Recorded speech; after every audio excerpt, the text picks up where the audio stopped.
यमुना तीरावनचारि यमुना तीरावनचारि जय राधा माधव कुंज बिहारी जय राधा माधव कुंज बिहारी जय प्रभुपाद प्रभुपाद प्रभुपाद जय प्रभुपाद प्रभुपाद प्रभुपाद प्रभुपाद प्रभुपाद। ओम नमो भगवते वासुदेवाय। ओम नमो भगवते वासुदेवाय। ओम नमो भगवते वासुदेवाय।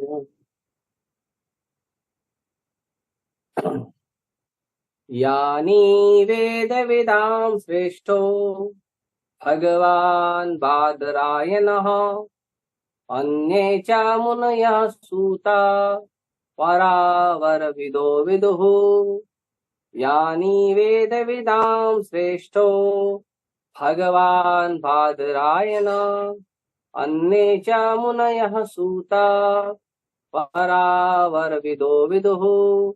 यानी वेद वेदां श्रेष्ठो भगवान् बादरायणः अन्ये च मुनयः सूता परावरविदो विदुः। रिपीट करना चाहेगा कोई भक्त? इसको थोड़ा बड़ा करिए प्रभु। श्लोक हमेशा बड़ा करके रखा करो, पूरा स्क्रीन पे दिखना चाहिए।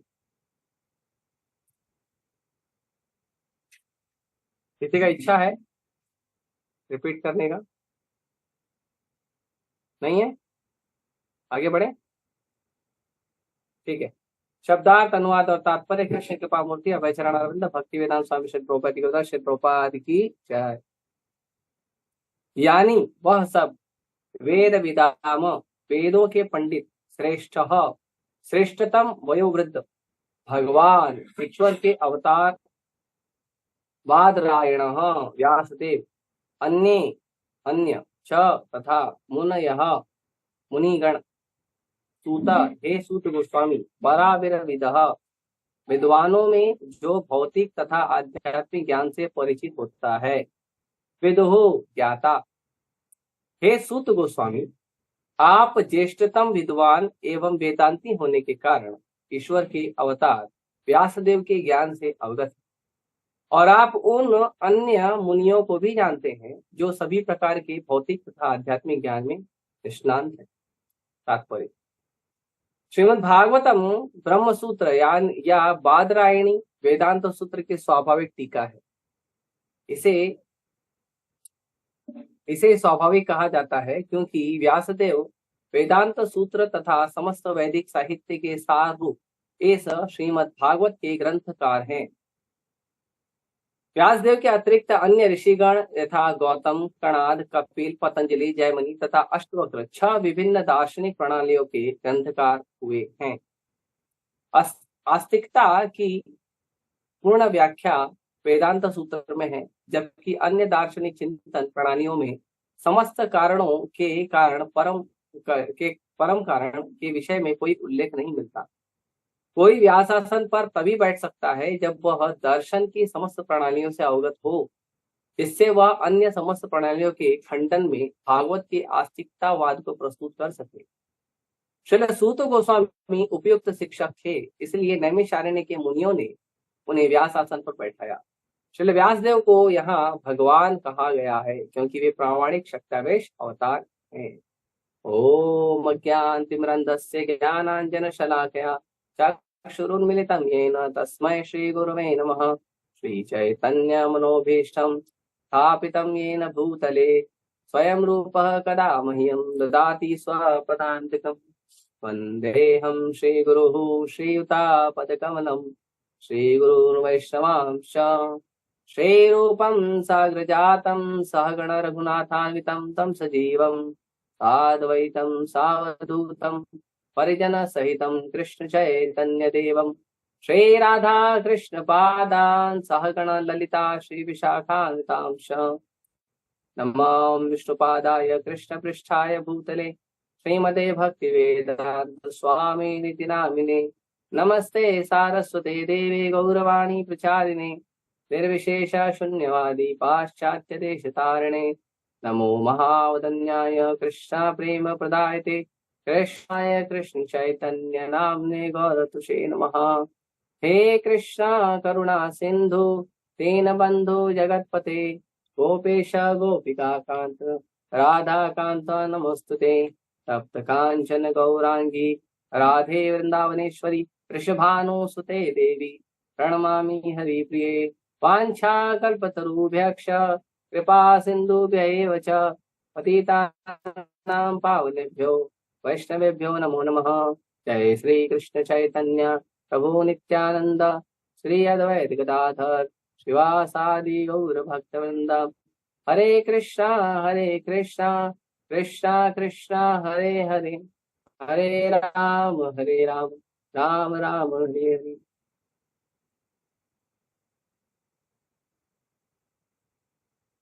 हरे कृष्णा। तो आज बहुत विशेष और महत्वपूर्ण चीजें हम चर्चा कर रहे हैं भागवतम में। तो इस श्लोक में कहा गया है कि जो सूत गोस्वामी है वो कैसे हैं, वेदविद है। और ये धीरे धीरे गुणों का वर्णन कर रहे हैं कि एक व्यक्ति जो व्यास आसन पर बैठता है, आजकल तो व्यास आसन पर कोई भी बैठ जाता है, कोई भी व्यक्ति जिसको ज्ञान हो ना हो, रट्टा मारा हो या पढ़कर खाली बोलने वाला हो या थोड़ा नाचने गाने वाला हो, कोई भी बैठ जाता है व्यास आसन। ये गलत बात है। व्यास आसन पर बैठने वाला व्यक्ति जो है वो उसके अंदर ये गुण होने चाहिए। पिछले श्लोक में हमने चर्चा किया था कि व्यास आसन पर बैठने वाले के गुण होने चाहिए कि उसके अंदर वो निष्पाप होना चाहिए, अनघा होना चाहिए। और यहाँ पर बताए जाते हैं कि उस व्यक्ति के अंदर गुण क्या होने चाहिए। तो वेद विदा श्रेष्ठो के जो सूत गोस्वामी हैं वो कैसे हैं, वेदविद हैं। वो ज्ञान को सही तरह से जानते हैं। वेद मतलब ज्ञान और विद मतलब उसको जानने वाले, उसको समझने वाले। तो सूत गोस्वामी जो है वो वेदों के ज्ञान को जानते हैं। और वो वेदों के ज्ञान को जानते कैसे हैं, अपने मर्जी से नहीं, मुनह्य बादरायण। वो जो वेदों को ज्ञान को जानते हैं वो अपने मन से वेदों के ज्ञान को न समझने का प्रयास किया है, न पढ़ने का प्रयास किया है। उन्होंने उस वेद के ज्ञान को प्राप्त किया है बादरायण। हाँ, जो व्यासदेव जी हैं उनसे उन्होंने प्राप्त किया है। तो ये बहुत महत्वपूर्ण से वस्तु है भक्तों को समझने के लिए कि सबसे पहले तो किसी भी व्यक्ति को अगर वैदिक ज्ञान की बात कर रहे हैं तो वैदिक ज्ञान में सबसे पहले तो उसको वैदिक ज्ञान का जो हिसाब किताब है, उसका नियम है, वो पता होना चाहिए कि वैदिक ज्ञान क्यों है, वैदिक ज्ञान का क्या कारण है। जैसे मैं कई बार कहता हूं कि आज की जो शिक्षा प्रणाली है, आज का जो एजुकेशन सिस्टम है, ये एजुकेशन सिस्टम में एक चीज बहुत बड़ी मिसिंग है और वो ये है कि आज के स्टूडेंट को पता ही नहीं है कि जो शिक्षा वो प्राप्त कर रहे हैं वो शिक्षाओं को प्राप्त करने में वो शिक्षा का उपयोग क्या है और उसका उद्देश्य क्या है। ना आजकल के बच्चों को पता है कि वो शिक्षा का सही उपयोग क्या है और ना ही आजकल के बच्चों को ये पता है कि वो शिक्षा का सही उद्देश्य क्या है। तो जिस व्यक्ति को अगर शिक्षा का सही उपयोग और सही उद्देश्य नहीं पता है तो वो शिक्षा को लेके करेगा क्या। जैसे किसी व्यक्ति के हाथ में आप चाकू दे दीजिए या डंडा दे दीजिए, लेकिन अगर उसको पता नहीं है उसका क्या सही उपयोग है तो उसका दुरुपयोग करेगा। हाँ, कोई भी वस्तु है, अगर आप उसको वस्तु को दे दीजिए व्यक्ति को, लेकिन अगर व्यक्ति को उसका उद्देश्य नहीं पता, सही उद्देश्य नहीं पता, उसका सही उपयोग नहीं पता, तो वो उत्पात मचाएगा। जैसे छोटे बच्चे होते हैं, छोटे बच्चों को बहुत संभाल के वस्तुएं दी जाती है। क्यों? क्योंकि छोटे बच्चों में ये दो ज्ञान नहीं होता है। क्या? कि उस वस्तु का सही उपयोग क्या है और उस वस्तु का सही उद्देश्य क्या है। तो इसीलिए जो ज्ञान है, जो वैदिक ज्ञान है, वैदिक ज्ञान में भी ये चीजें बहुत महत्वपूर्ण है। तो जो वेद हैं उन वेदों को, जैसे मैं श्रुति और स्मृति कहते हैं वेदों को, तो वेदों को श्रुति और स्मृति क्यों कहते हैं? क्योंकि वेद जो है पहले श्रुति हुआ करते थे, वेद को श्रुति कहते हैं। इसके लिए जो ब्राह्मण होते थे पहले या जो भक्त होते थे उनको श्रुतिधरा कहते थे। श्रुतिधरा मतलब जो एक बार सुन लिया उसको याद रहे, उसको श्रुतिधरा कहते हैं। तो ब्राह्मणों को या जो भक्त हैं उनको श्रुतिधरा कहते थे। क्यों? क्योंकि वो वेदों के ज्ञाता थे। श्रुतिधरा मतलब वेदों का ज्ञाता।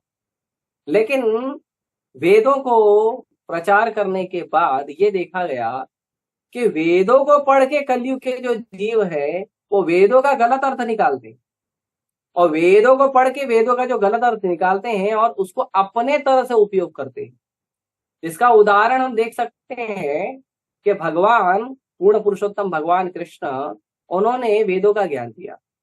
तो भगवान ने वेदों का ज्ञान दिया, भगवान ने भगवत गीता बताया, सब बताया भगवान ने। लेकिन व्यासदेव जी दुखी थे। व्यासदेव जी दुखी थे कि जो वेद का ज्ञान है, ये वेद का ज्ञान प्राप्त करके जो कलयुग के जीव उनका भला नहीं हो सकता। क्यों नहीं हो सकता?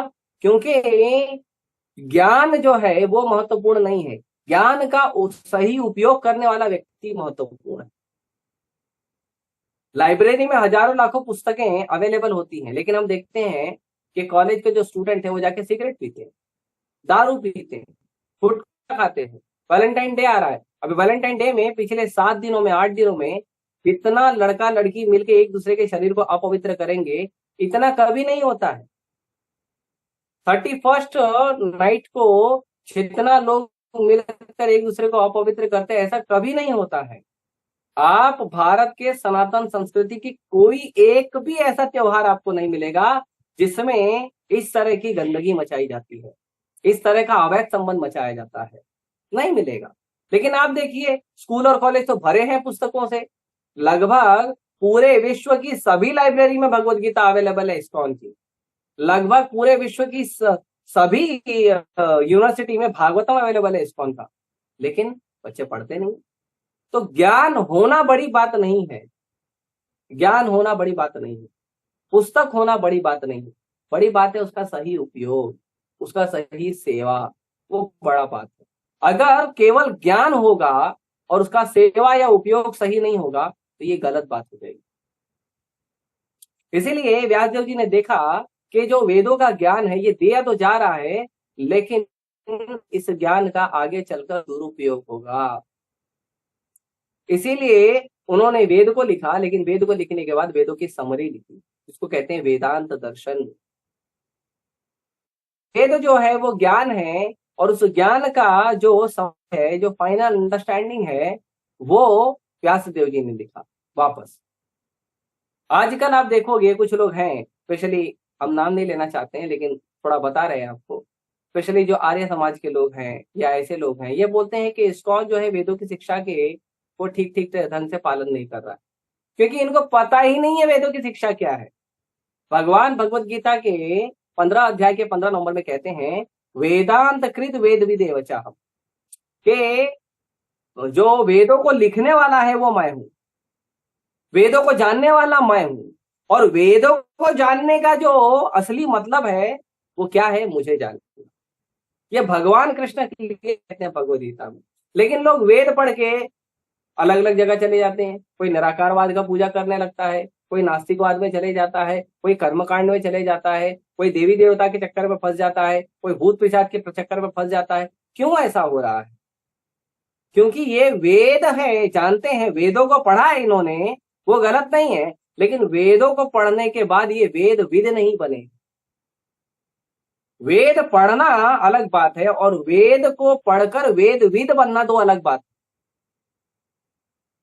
ये बहुत महत्वपूर्ण है हम लोगों को समझना कि केवल वेद को पढ़कर ज्ञान देना गलत, वेद को पढ़कर ज्ञान नहीं देना, वेद को पढ़कर वेद विद होकर उसके बाद ज्ञान देना चाहिए।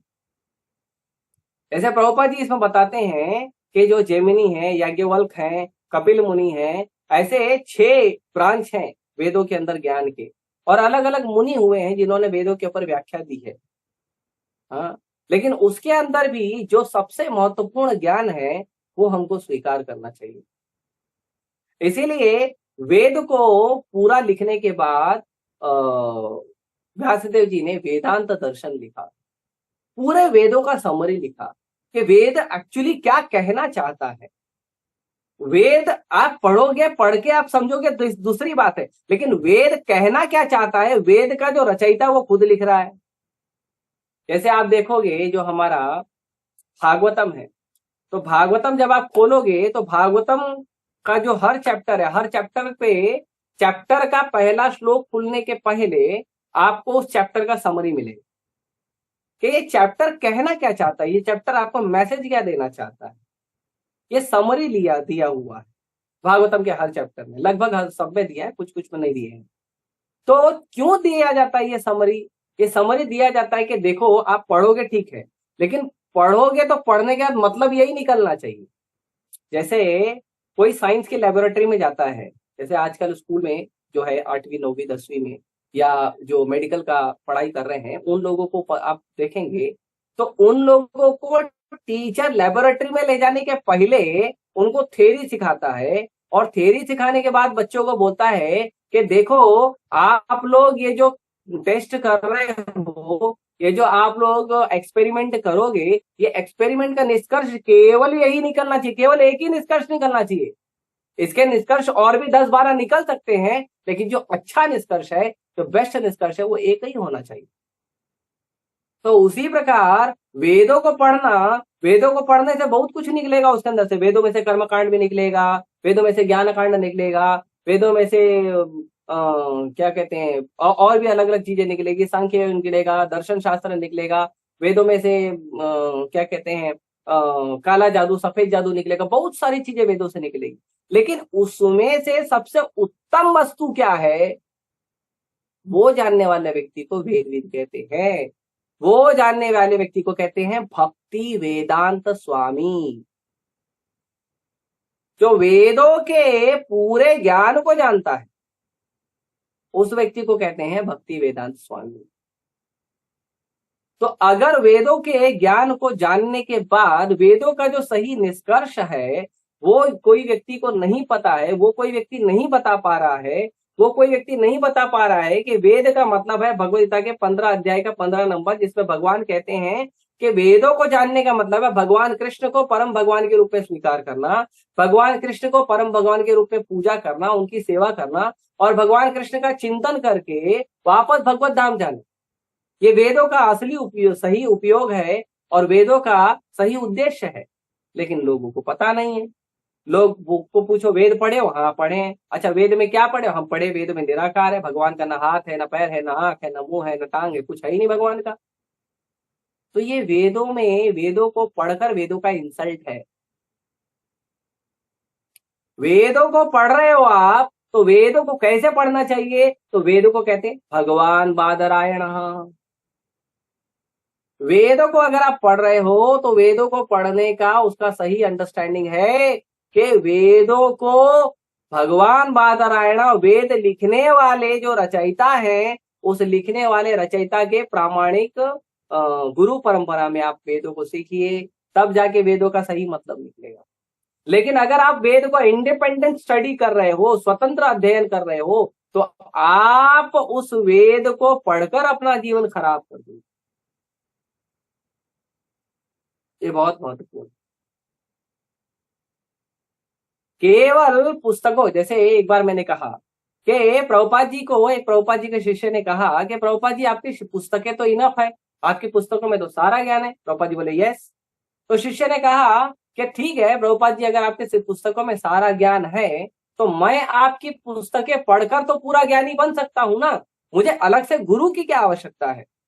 तो प्रभुपाद जी ने कहा देखो बात तो आप सही बोल रहे हो, लेकिन एक गलती यहाँ पे ये है कि जब तुम भगवत गीता पढ़कर उसको पढ़ने के बाद अगर कुछ गलती करोगे तो जो गलती आप करोगे उस गलती पर तुम्हारा कान पकड़ने के लिए भगवत गीता नहीं है, तुम्हारा कान गुरु पकड़ेंगे।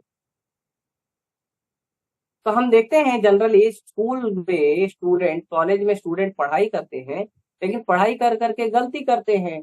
तो गलती करने पर वहां पे हम, हमारे माता पिता जो हैं बच्चों को बोलते हैं कि तुम्हारे पास एक टीचर है जो तुम्हारे गलत और सही पर ध्यान रखेगा, जो तुम गलत करोगे तो तुमको सुधार करेगा, सही करोगे तो तुमको प्रोत्साहन देगा।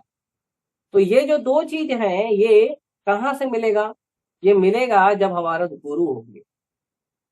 तो जो वेद पढ़ रहे हैं लेकिन इंडिपेंडेंट स्टडी कर रहे हैं वेदों का, और इंडिपेंडेंट स्टडी करके आप देखोगे जितने भी वेद पढ़ने वाले हैं ना, सब खाली इस्कॉन के खिलाफ मोर्चा खोल के बैठे, केवल इस्कॉन के खिलाफ और भक्तों के, जो कृष्ण भक्त हैं उनके खिलाफ मोर्चा खोल के बैठे कि ये भक्तों को कुछ नहीं आता है, इनको तो कुछ मालूम नहीं है, ये लोग खाली भागवतम पढ़ते हैं।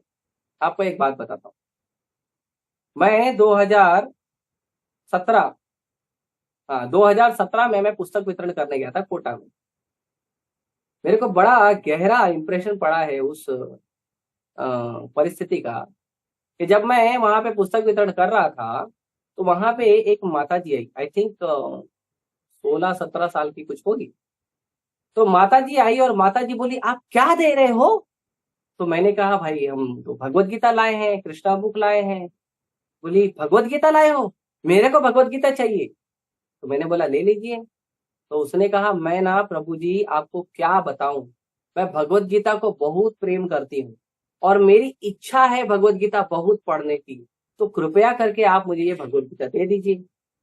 तो इतना उसका उत्साह देखा मैंने, इतना उसका भगवत गीता के प्रति प्रेम देखा, तो मैं बड़ा प्रसन्न हो गया। मैं बोला, भाई मैं 2016 और 2017 2 साल लगातार गया था, उसके बाद भी मैंने कई साल लगातार गए, करीबन 4-5 साल मैंने लगातार कोटा में पुस्तक वितरण किया। तो मैं बड़ा खुश हो गया। मैं बोला, यार मेरा 2 साल में जो मतलब पुस्तक वितरण का जो सार्थकता है वो इस लड़की में दिख रही है। क्या उत्सुकता है, क्या जिज्ञासा है गीता पढ़ने के लिए। आनंद भर गया उसको, खाली भगवत गीता देखकर उसके हृदय में आनंद भर गया लड़की के। तो फिर लड़की बोली, अच्छा रुकिए, मैं जरा अपने गुरु से पूछ के बताऊं आपको, मेरे जो मार्गदर्शक है। मैं बोला, अरे भाई ये तो बहुत अच्छी बात है, देखो गीता भी पढ़ रही है, गुरु भी रखा है। मैं बोला, बहुत सुंदर है। उसने अपने गुरु को फोन लगाया। उसका गुरु था किसी और संप्रदाय का। उसके गुरु ने बोला, भगवत गीता है तो तुरंत ले लो, लेकिन अगर इस्कॉन की भगवत गीता है तो मत ले लो। क्यों? क्योंकि उन्होंने कहा कि इस्कॉन की भगवत गीता में भागवतम से और वेदांत सूत्र से इस्कॉन की भगवत गीता में उसमें कमेंट्री की गई है। आप विश्वास करिए कि वो माता जी 10 मिनट लगातार मेरे सामने खड़े होकर रो रही थी। माता जी कह रही थी, प्रभु जी मैं करूं क्या, मेरे समझ में नहीं आ रहा है, मुझे गीता सामने है, गीता चाहिए, लेकिन मेरा गुरु मना कर, मैं लेकर नहीं जा सकती। बहुत रोई वो, मेरा हृदय विदीर्ण हो गया। ऐसा क्यों गुरु है भाई? ऐसा गुरु नहीं होना चाहिए। ठीक है, अगर बच्चे की इच्छा है ले लो, तुम्हारे पास आएगी ना सीखने के लिए, तब उसको समझा देना। आप सोचिए, बिजी स्ट्रीट पे एक लड़की भगवत गीता को चाहती है, उसको प्राप्त करना चाहती है, लेकिन रो रही है, नहीं ले सकती, भगवत गीता नहीं ले सकती, इसके लिए बाप रे, मैं बड़ा दुखी हुआ उस समय, और वो बड़ा इंप्रेशन कर गया।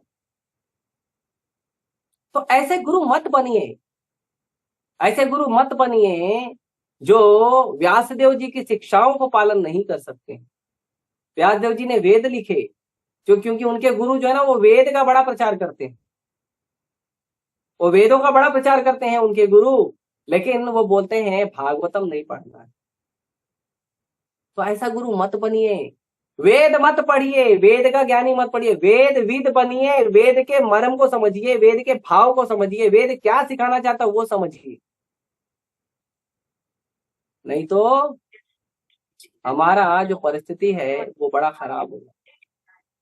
इसीलिए हम लोगों को चाहिए कि हम लोग वेदों को पढ़, लेकिन वेदों को पढ़ने के बाद उसका मतलब समझें। और मतलब कैसे समझेंगे? मतलब समझने के लिए हमको भगवान बादरायण, हमको व्यासदेव जी के चरण कमलों के पद चिन्हों पर चलकर ही हमको वेद समझना चाहिए।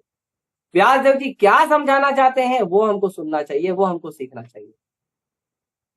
नहीं तो हम कभी नहीं समझ पाएंगे ज्ञान को। ज्ञान आपके पास पहुंच गया है, ज्ञान आपको प्राप्त हो रहा है, वो महत्वपूर्ण नहीं है। ज्ञान आपको किस रूप में प्राप्त हो रहा है वो महत्वपूर्ण है। ज्ञान देने वाले को ज्ञान का उद्देश्य पता है कि नहीं, वो महत्वपूर्ण है। अभी 2 दिन पहले मैं ऐसे सोशल मीडिया थोड़ा सर्फिंग कर रहा था, ज्यादा समय नहीं करता हूँ, 10-15 मिनट ही करता हूँ, ठीक है, क्योंकि इतना समय होता ही नहीं मेरे पास कि मैं करूँ। तो मैं सर्फिंग कर रहा था, तो मैंने देखा उसमें नरेंद्र मोदी का एक बड़ा ही सुंदर वीडियो मुझे मिला, मैं शेयर कर दूंगा भक्तिवर्धनम ग्रुप में। क्या भाव है, बड़ा क्लियर भाव है। ऐसा साधु व्यक्ति अगर नेता बनेगा ना, तो देश की परिस्थिति जरूर बदलती है। मैं कोई बीजेपी का सपोर्टर नहीं हूं, लेकिन जो उसके स्टेटमेंट है ना, वो स्टेटमेंट अगर आप देखोगे ना, सुनोगे ना, तो आप बोलोगे सच में साधु जैसा राजा है हमारे पास। तो नरेंद्र मोदी ने कहा, वो स्टूडेंट को संबोधन कर रहे थे, और उन्होंने कहा कि मैं कई सारे स्कूल में जाता हूँ, तो मैंने स्कूलों में जाकर मैं अक्सर लोगों को पूछता हूँ कि आप 30 साल से पढ़ा रहे हो, आप 30 साल से पढ़ा रहे हो, मतलब जो बच्चा पहली बार आपके पास पढ़ने आया था, वो बच्चे का शादी हो गया होगा? बोले हाँ, हो तो गया होगा। तो उन्होंने कहा कि 30 साल से तुम पढ़ा रहे हो, क्या तुम्हारे पास कोई लड़का आया, क्या तुम्हारे पास कोई विद्यार्थी आया जो तुमको अपने विवाह का कार्ड देने आया कि देखो गुरुजी आपने मुझे पढ़ाया, मैं बड़ा कृत्य हूँ, मैं बड़ा धन्यवाद हूँ, ये मेरा विवाह का निमंत्रण है, कृपया स्वीकार करिए और आइए मेरे विवाह में आशीर्वाद देने के लिए। नरेंद्र मोदी कहते हैं 99% लोग कहते हैं कि कोई नहीं आया। तो फिर वो कहते हैं तो आपने किया क्या? आपने कौन सा शिक्षा दिया? आप केवल नौकरी कर रहे थे। केवल नौकरी करना, नौकरी को बदलने को शिक्षा नहीं कहा जाता है। शिक्षा कहा जाता है जब आप बच्चों के चरित्र को बदलोगे, और वो काम इस्कॉन करता है। इस्कॉन लोगों को economics, commerce, science, arts, medical, engineering नहीं सिखाता। इस्कॉन सिखाता है तुम्हारा चरित्र कैसा बदलेगा। ये सारा ज्ञान लेने के बाद भी आप असुर रहोगे या देवता रहोगे, वो इस्कॉन बताता है। ये सारा ज्ञान लेने के बाद आप पब्लिक को लूटोगे या पब्लिक का सेवा करोगे, ये इस्कॉन बताता है। इसीलिए अगर आपको सही शिक्षक चाहिए तो इस्कॉन में। इस्कॉन में तो अरे हमको किस चीज के लिए नहीं बुलाते हैं लोग। हम लोगों से जो लोग जुड़े हैं, वो लोग जन्मदिन में हमारे पास आते हैं, प्रभु जी आशीर्वाद चाहिए। उनके घर में संतान उत्पन्न हो गए, प्रभु जी हमारे को आशीर्वाद चाहिए।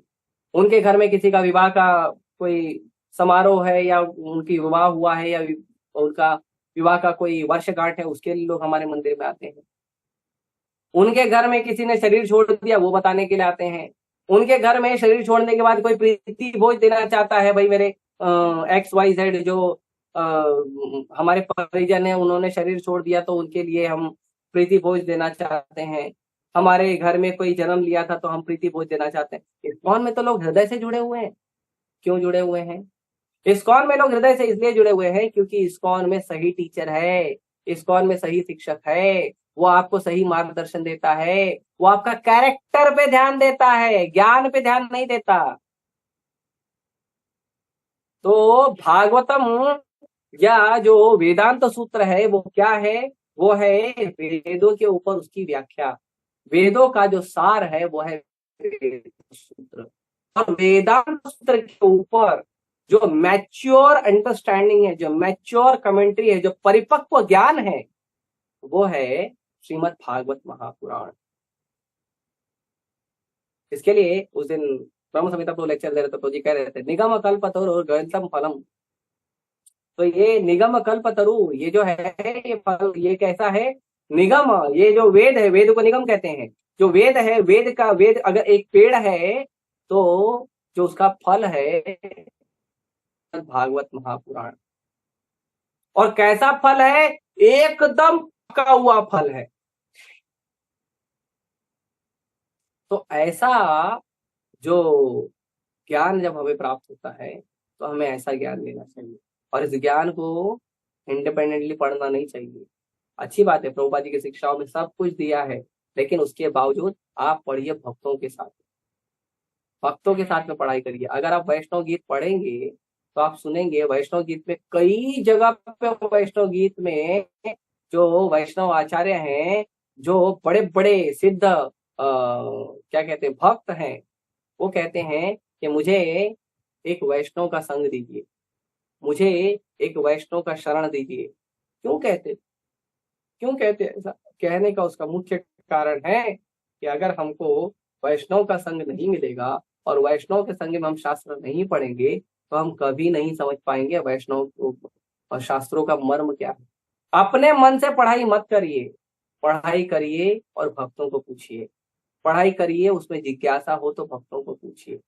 मैं आप लोगों को सबको निवेदन करता हूँ कि आप सब पढ़ाई करिए। आप पढ़ाई करने के बाद आपको जहां कुछ पूछना है, आपको कुछ ऐसा लगा, आप पढ़ते पढ़ते आपको कुछ अच्छा लगा, देखो ये चीज बड़ी अच्छी है, उसको आप स्क्रीनशॉट मारिए, फोटो खींचिए, भेजिए, तो जी देखो ये चीज मुझे बड़ी अच्छी लगी, ये चीज में ये ज्ञान मुझे बड़ा अच्छा लगा। आप लोग देखेंगे, आप लोगों में से जिनका नंबर मेरे पास है और मेरा नंबर उनके पास है, आप लोग देखेंगे, अगर आप स्टेटस देखेंगे ना तो आप हर रोज प्रभुपाद जी का एक दो कोटेशन जरूर देखेंगे। क्यों? मैं पढ़ता हूँ, अच्छा लगता है, शेयर करता हूँ। मैं कुछ सोशल मीडिया पे भी डाल देता हूँ प्रभुपाद जी के ज्ञान को। क्यों डालते हैं? क्योंकि उसका मुख्य कारण है कि आप कुछ पढ़ रहे हो, आपको अच्छा लगा तो आपको समाज में बांटना चाहिए। उसके बाद आपने कुछ पढ़ा, आपको नहीं समझ में आया तो आपको पूछना चाहिए। उसके बाद आपने पढ़ा लेकिन आपको उसको एक ही एप्लीकेशन पता है, मैंने ये ज्ञान पढ़ा, उसका ये एक मतलब मुझे पता है, हो सकता है इसका दूसरा मतलब भी होगा, पूछिए।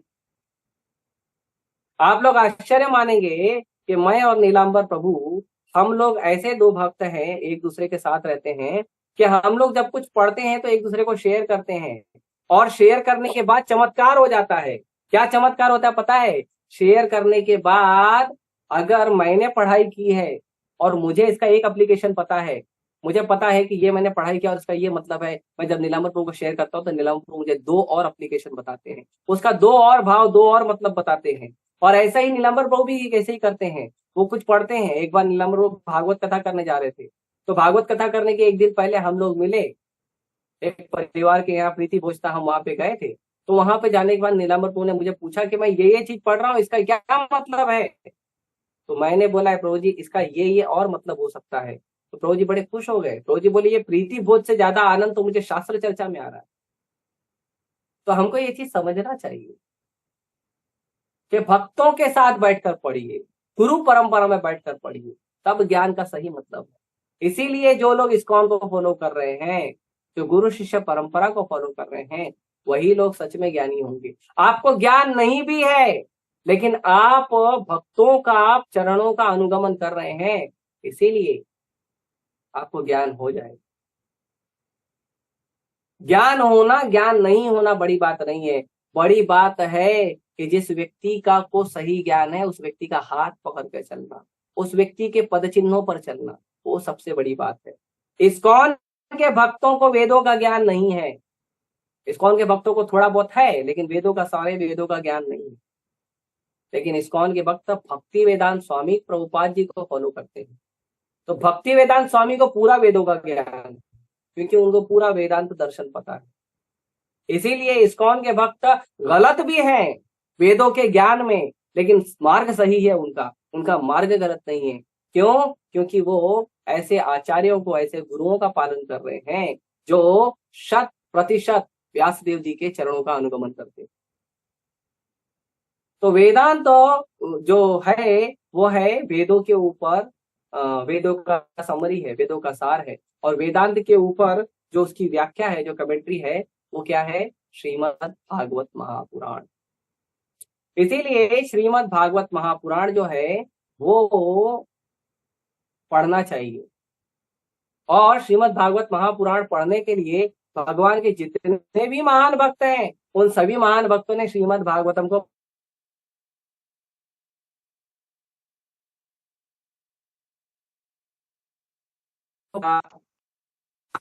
ये बात तो सबसे पहले नारद मुनि प्रकट होके बोले वेद व्यास जी को कि देखो, अगर आप केवल वेद लिखोगे और ये सब चीजें लिखोगे तो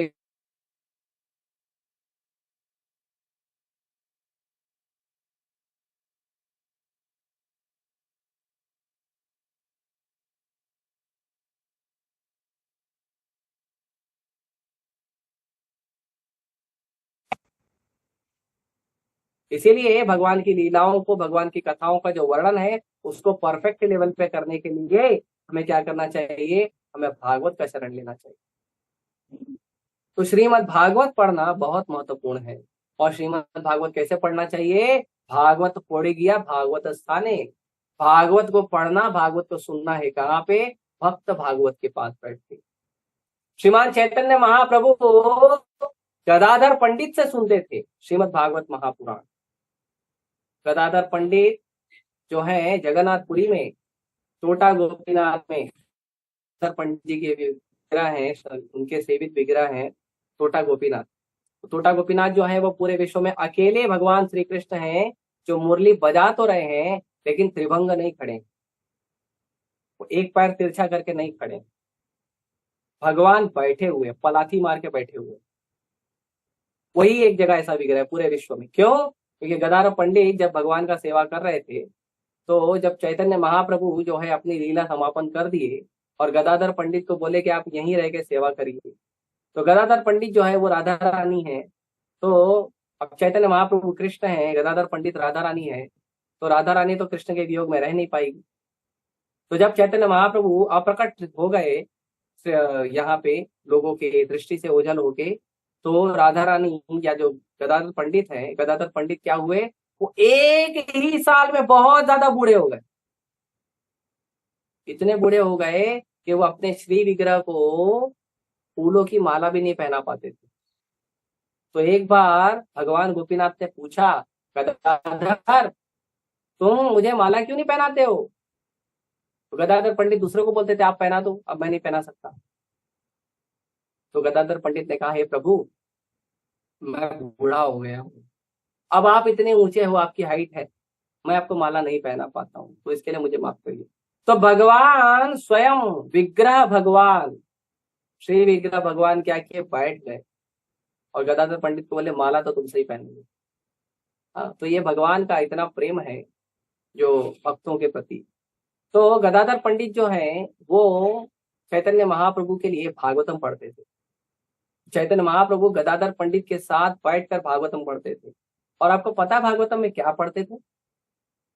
भागवतम में राधा रानी का लीला पढ़ते थे, भागवतम में गोपियों का संग पढ़ते थे, भागवतम में यशोदा मैया और नंद महाराज का संग पढ़ते थे भगवान के साथ, भागवतम में कृष्ण के जो सखाओं की लीला है वो पढ़ते थे।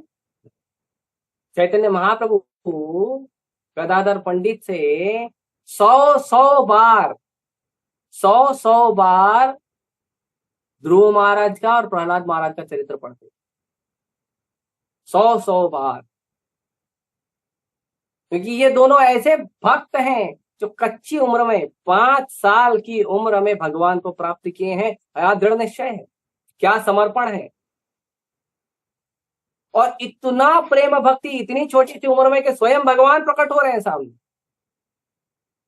पढ़िए, देखेंगे जब उसका ध्रुव चरित्र आएगा, प्रहलाद महाराज का जब आएगा तो इसमें भी देखेंगे, हम चर्चा करेंगे, पर ये बहुत महत्वपूर्ण है।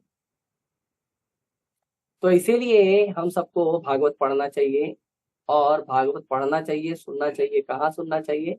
भक्तों के साथ बैठकर सुनना चाहिए, भक्तों के साथ बैठकर पढ़ना चाहिए।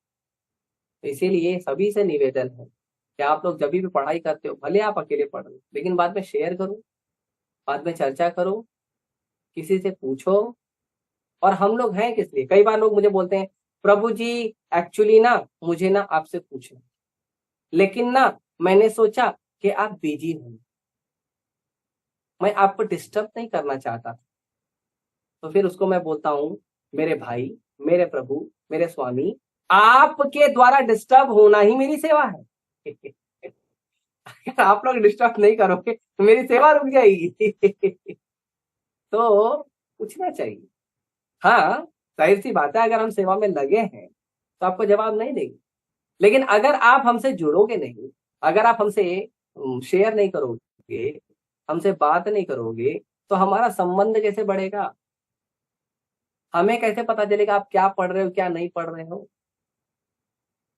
इसीलिए आप सभी से निवेदन, आप पढ़िए, भागवतम को पढ़िए, भगवत गीता को पढ़िए, प्रभुपाद जी के दिए हुए शास्त्र को पढ़िए। भागवतम भगवत गीता बड़ी लगती है तो प्रभुपाद जी की छोटी छोटी पुस्तकें पढ़िए, उसमें भी भागवत और गीता का ही ज्ञान दिया है प्रभुपाद जी ने, पर पढ़िए। तो ये जो भागवतम है ये साधारण ग्रंथ नहीं है, वेदों का जो सार है वो वेदांत है, और वेदांत दर्शन का जो परिपक्व जो उसके ऊपर वर्णन है वो श्रीमद् भागवत महापुराण। और श्रीमद् भागवत महापुराण कैसा है? अमलम पुराणम। श्रीमद् भागवतम ऐसा है कि उसके अंदर जरा सा भी गंदगी नहीं है। जरा सा भी गंदगी मतलब उसमें न ज्ञान है, न कर्म है और न ध्यान है, कुछ नहीं है।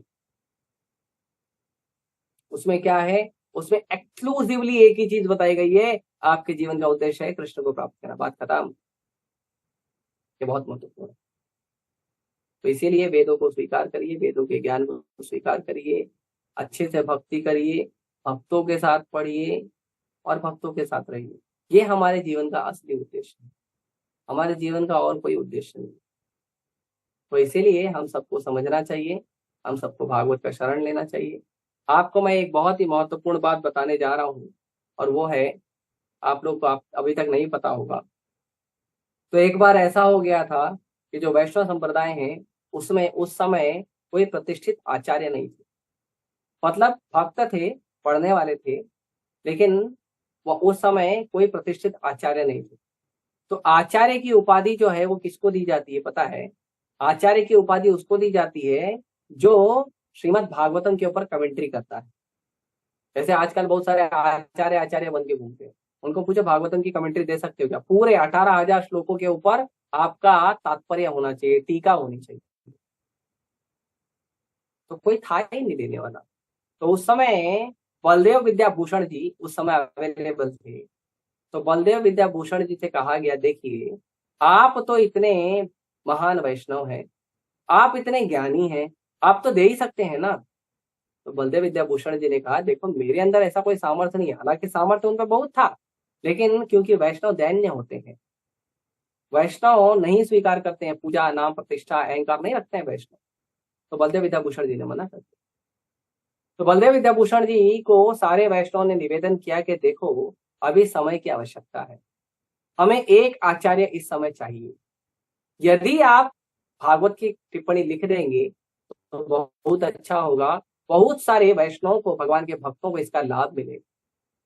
क्योंकि हमारे पास एक प्रतिष्ठित आचार्य होंगे तो हम लोगों को ये मायावादी और जो निराकारवादी है उनको फॉलो नहीं करना पड़ेगा, क्योंकि हम तो साकारवादी हैं। हम तो कृष्ण को, श्याम सुंदर को श्याम सुंदर रूप में पूजा करते हैं। तो बलदेव विद्याभूषण जी जो हैं वो चले गए भगवान गोविंद देव जी के पास। तो जयपुर में विग्रह है ना भगवान गोविंद देव जी, बलदेव विद्याभूषण जी उनके पास चले गए और भगवान को कहा, प्रभु मेरे पास बुद्धि नहीं है, मुझे वेदांत सूत्र के ऊपर मुझे भाष्य लिखने कहा गया है, मुझे टीका लिखने के लिए कहा गया है, मेरे पास बुद्धि नहीं है। प्रभु आप कुछ आशीर्वाद दो, अगर आप कृपा करोगे तो ये आपका जो तुच्छ सा दास है वो हमारे वैष्णव संप्रदाय की कुछ सेवा कर पाए। तो भगवान गोविंद देव जी ने कहा, ठीक है एक काम करो, मैं बोलता हूं तुम लिखो। तो भगवान गोविंद देव जी ने, भगवान गोविंद देव जी विग्रह, भगवान गोविंद देव जी, ऐसा नहीं कि मैं सतयुग का या द्वापर का बात बता रहा, भगवान गोविंद देव जी जयपुर में जो भगवान विग्रह हैं, जो जयपुर के राजा हैं, उनकी बात कर रहा हूं। तो भगवान गोविंद देव जी बोलना शुरू किए और बलदेव विद्याभूषण जी क्या किए, लिखना शुरू कर दिए। और ऐसा करते करते करते करते बहुत ही जल्दी बलदेव विद्याभूषण जी ने क्या किया, एक ऐसा शक्तिशाली जो श्रीमद् भागवत की टीका है उसको वैष्णव के पास उपलब्ध कराया। इसीलिए जब आप भगवत गीता खोलेंगे, जब आप भगवत गीता खोलेंगे तो आप देखेंगे कि भगवत गीता में, नौजत प्रो भगवत गीता का पीडीएफ है क्या आपके पास?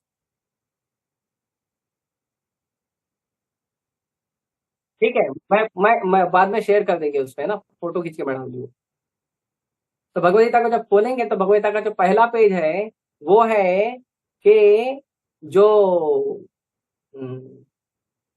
इस्कॉन की भगवत गीता, तो उसमें पहला पेज में क्या वर्णन किया गया है कि जो लोग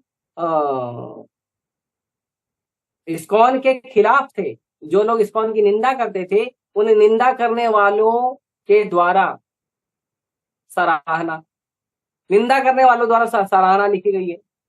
पहला बताओ, ये कोई टाइप, ये कोई छापता नहीं, प्रभुपाद जी ने छपवाया है। उसके बाद दूसरे पेज पे है समर्पण।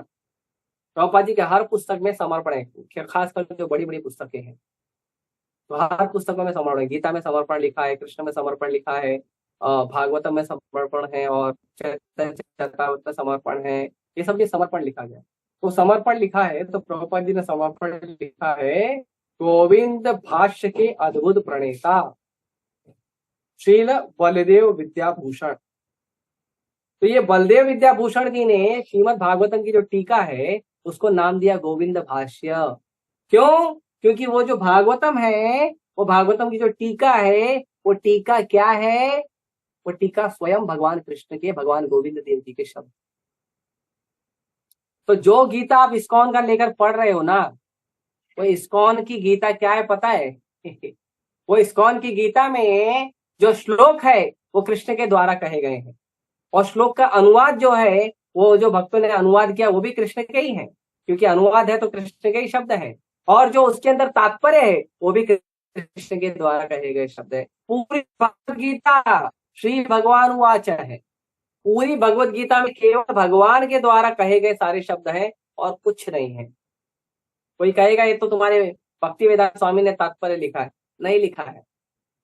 भक्ति वेदांत स्वामी प्रभुपाद ने क्या किया, बलदेव की जो पुस्तक है उसको लिया, जिसमें स्वयं भगवान के शब्द हैं, उनको उन्होंने भगवत गीता में एक कुछ आचार्यों की और टीकाएं लेके उसको प्रभुपाद जी ने भगवत गीता में लिख दिया है। तो भगवत गीता के अंदर क्या है? भगवत गीता के अंदर केवल भगवान के शब्द हैं, चाहे आप उसको श्लोक पढ़िए, चाहे उसका अनुवाद पढ़िए, चाहे उसका तात्पर्य पढ़िए, उसमें कृष्ण के शब्द के अलावा कुछ नहीं है। इसीलिए इस्कॉन की भगवत इतनी पावरफुल है। और देखिए प्रभुपाद जी का मूड देखिए, प्रभुपाद जी और भी साधुओं की तरह प्रभुपाद जी कर सकते थे ना, अपने नाम का गुणगान पखान, नहीं किया प्रभुपाद जी। और ऐसे पावरफुल, ट्रांसपेरेंट, पारदर्शी आचार्य का अगर हमें शरण मिला है, नहीं जाना चाहिए। और हम देखते हैं कई बार मैं हम वो बाबा का भी सुनना है, वो बाबा का भी सुनना है। क्यों सुनना है? आप उस बाबा से जाके पूछो प्रभुपाद जी के बारे में, वो बाबा आप प्रभुपाद जी का गुणगान करता है। तो जब आपको वो बाबा जो प्रभुपाद जी का गुणगान करता है, वो बाबा का भी आप नहीं सुन रहे हो, प्रभुपाद जी का जब सारी सृष्टि गुणगान कर रही है तो शरण केवल प्रभुपाद जी का लीजिए ना। नहीं, मेरे को ना थोड़ा उनका भी सुनना है, सुनिए जाइए, ठीक है उनका भी सुन लीजिए, लेकिन शरण में प्रभुपाद जी के रहिए, मना नहीं कर रहे हैं। हाँ, अच्छा ज्ञान लेना से, शरण में प्रभुपाद जी के रहिए। तो ये सबसे विनम्र निवेदन है हमारा कि आप लोग भागवत पढ़िए। और भागवत पढ़ेंगे कैसे? तो व्यासदेव जी के जो अनुगमन करने वाले जो भक्त हैं, जो उनका पद अनुसरण करने वाले भक्त हैं, उनसे आप भागवतम सुनिए, उनसे आप शास्त्रों का ज्ञान लीजिए। अपने मन से ज्ञान देने वालों को त्याग दीजिए, वो हमें कुछ नहीं देंगे, केवल दुख के अलावा। और इसको बोलते हैं मेंटल स्पेकुलेशन। हाँ, जो उनका मानसिक चिंतन है वो देंगे आपको, आपको सही ज्ञान नहीं देंगे। सही ज्ञान आपको कौन देगा? जो व्यासदेव जी के चरण चिन्हों का पद अनुगमन करते हैं। इसीलिए कोई भी व्यक्ति जो बार बार व्यासदेव जी का नाम नहीं लेता है अपने ज्ञान में, अपने ज्ञान के वर्णन में व्यासदेव जी का नाम बार बार नहीं लेता है, ऐसे व्यक्ति को कभी नहीं सुनना चाहिए। आप प्रभुपाद जी को देखिए, प्रभुपाद जी ने हर जगह व्यासदेव जी का नाम लिया। तो इसीलिए हमको प्रभुपाद जी को सुनना चाहिए, इस्कॉन के भक्तों को सुनना चाहिए, और इस्कॉन के भक्तों को सुनकर उनसे हमें ज्ञान लेना चाहिए, और हमें भगवद गीता भागवतम पढ़ना चाहिए, भक्तों के साथ बैठ के पढ़ना चाहिए, तब जाके हमें सही ज्ञान मिलेगा। वरना वेदों का तो ज्ञान हो जाएगा, हाँ, उस ज्ञान का सही भाव नहीं मालूम पड़ेगा, और फिर क्या करोगे? उत्पात मचाओगे। जब वेदों का ज्ञान लोगों के पास था तो वेदों का ज्ञान का प्रमाण देकर लोग मांसाहार करते थे, भगवान दुखी हो गए, भगवान को इमरजेंसी अवतार करना पड़ा, भगवान बुद्ध को प्रकट होना पड़ा। क्यों भगवान बुद्ध प्रकट हुए? भगवान बुद्ध प्रकट हुए क्योंकि लोग वेदों का पालन कर रहे थे। लेकिन वेदों का पालन करके क्या कर रहे थे?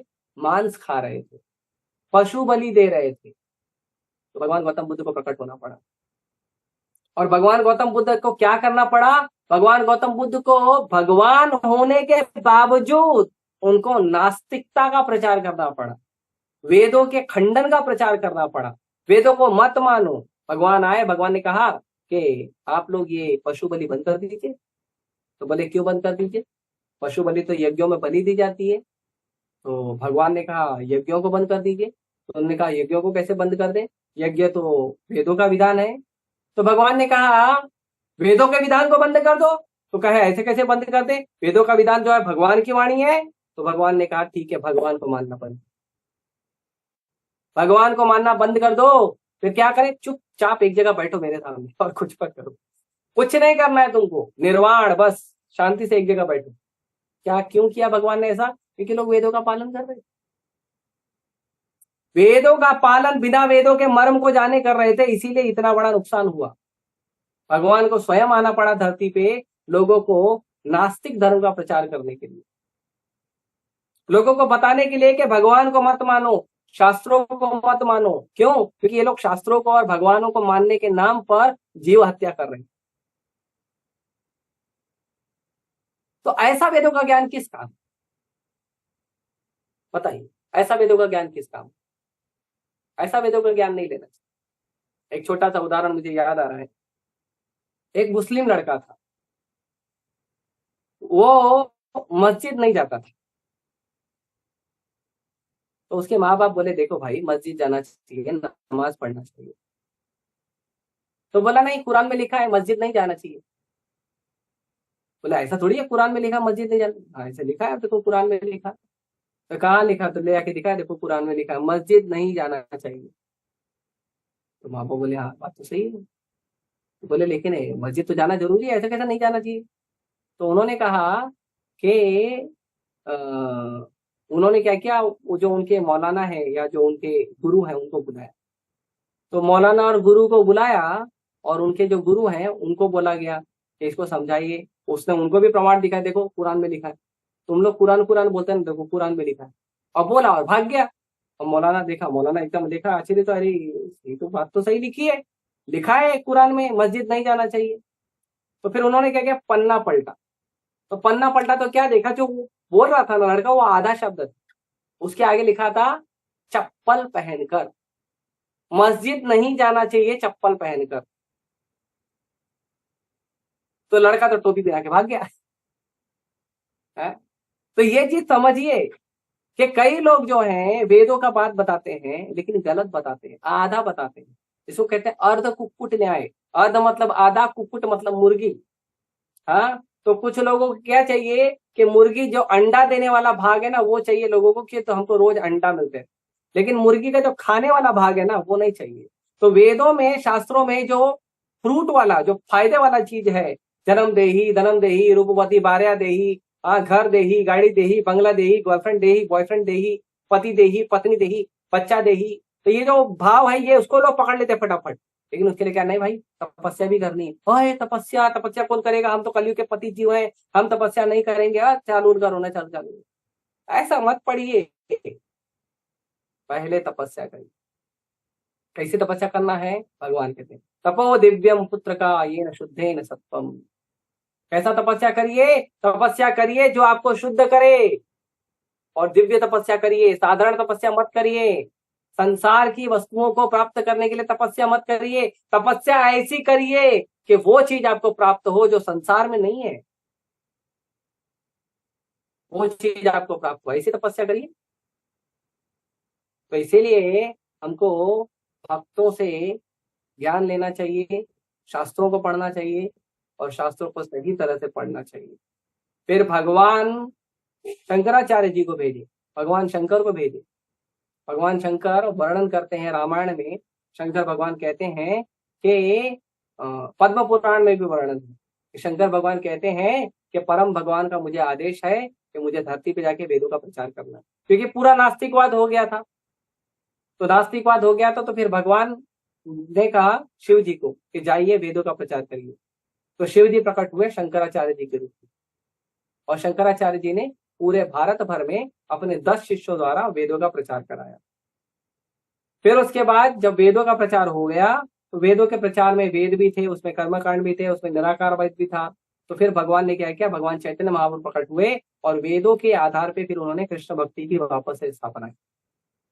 तो इसीलिए ये बहुत महत्वपूर्ण है कि हम शास्त्र पढ़ें, लेकिन शास्त्र का सही भाव से शास्त्र, गलत भाव से मत पढ़िए।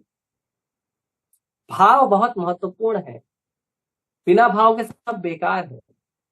जैसे प्रभुपाद जी कहते हैं कि संसार में तो बहुत सारी स्त्रियां हैं, लेकिन एक स्त्री को देखकर आपका जो है वो आपका मन कहता है कि ये अपनी स्त्री है। क्यों? क्योंकि आपने उससे विवाह किया, वो आपकी पत्नी है।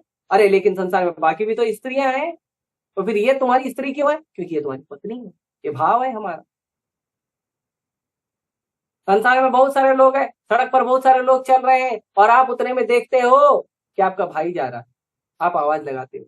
आप देखते हो आपका मित्र जा रहा है, आप आवाज लगाते हो। अरे आपका मित्र आपका भाई भी तो कोई एक लड़का या लड़की ही है, लेकिन क्यों उसको आवाज लगाते हो? क्योंकि भाव है मेरा भाई, भाव है मेरा मित्र। तो ये बहुत महत्वपूर्ण है।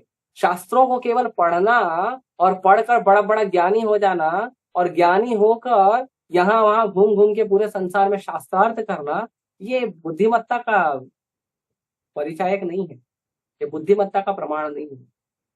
हमको क्या करना चाहिए? हमको शास्त्रों को पढ़ना चाहिए, शास्त्रों के भाव को समझ,